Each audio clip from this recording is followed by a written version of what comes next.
To me, like, each individual part seems like its own little antique, and bind them all together and you make this beautiful bike.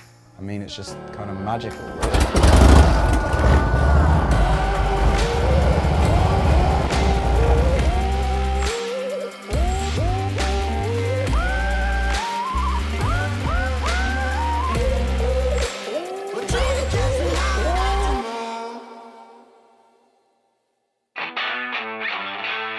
I'm Luke Hampton, I'm 31. My first memory of a motorcycle was probably through Arnold Schwarzenegger, seeing clips of the Terminator.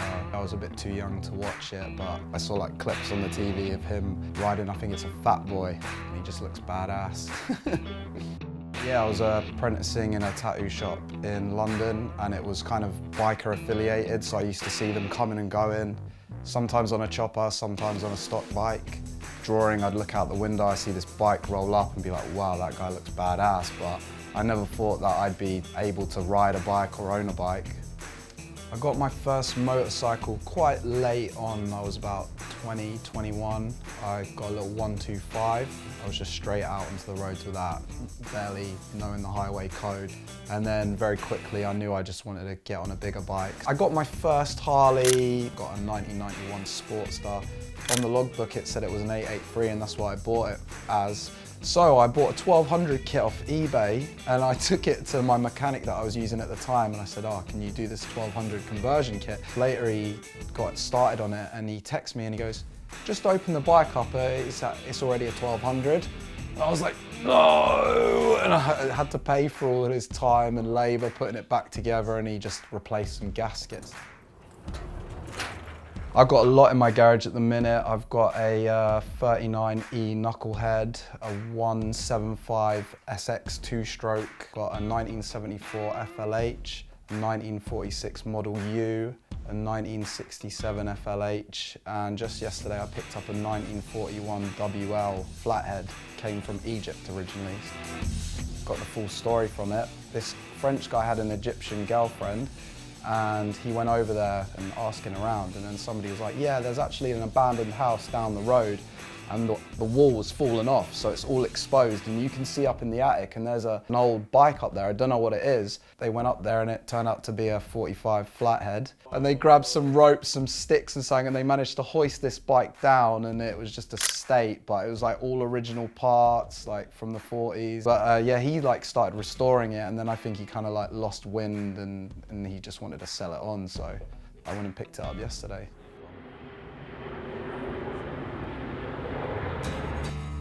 It's a 1946 Model U. It's a big twin side valve. I got the engine from my friend Levi, and he also supplied me with the frame. The tanks are original. The right-hand side came up on ChopSwap UK, and it was correct to the year of the engine, so that was a touch. And then I was like, oh, I'm never going to find the left. What have I done? And then I found the left at a swap meet in England. You'd never believe it.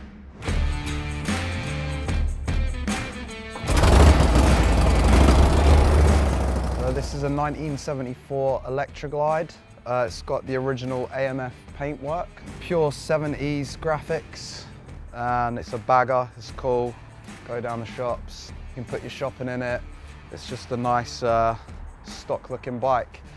I guess I was buying parts, and then when I'd kind of get bored of them or need new parts for new ideas, then I'd sell my parts, and I'd always either break even or I'd make a bit of money. And I was like, oh, this is good. If I'm spending the top dollar on the original parts, then it's an investment and I'm going to get the money back when I want to change things up. I enjoy owning the part for a little bit and then selling it. For me, that's nice. I don't need to hold on to it forever. It feels good knowing that it's going out there and it's going to be used and not sat in someone's garage for the next 50 years or so.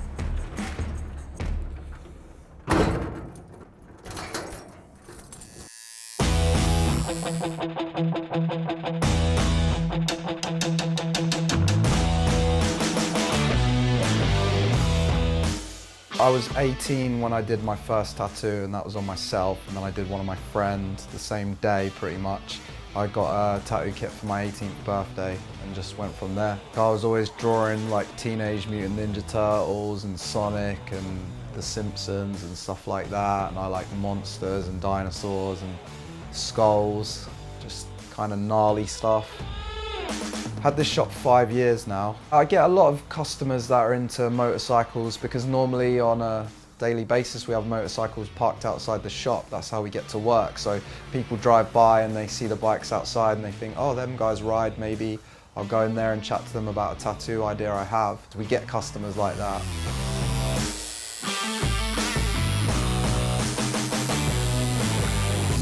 I will always love tattooing and it's going to be my bread and butter, it always will be. It is a job, yeah, but it is a very good job.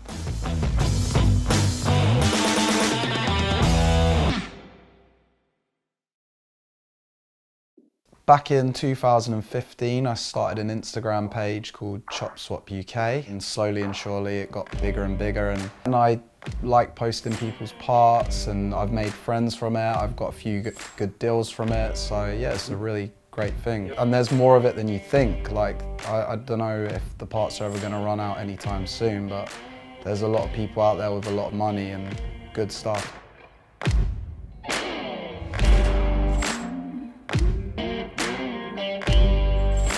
We're at Kempton Auto Jumble. I've been coming here about 10 years. Today we picked up a few good things. I've got a few regulars here that I go straight to. I'd normally get in there early bird, which is before the general public, and I'll go straight up to their stalls and see what they've brought along.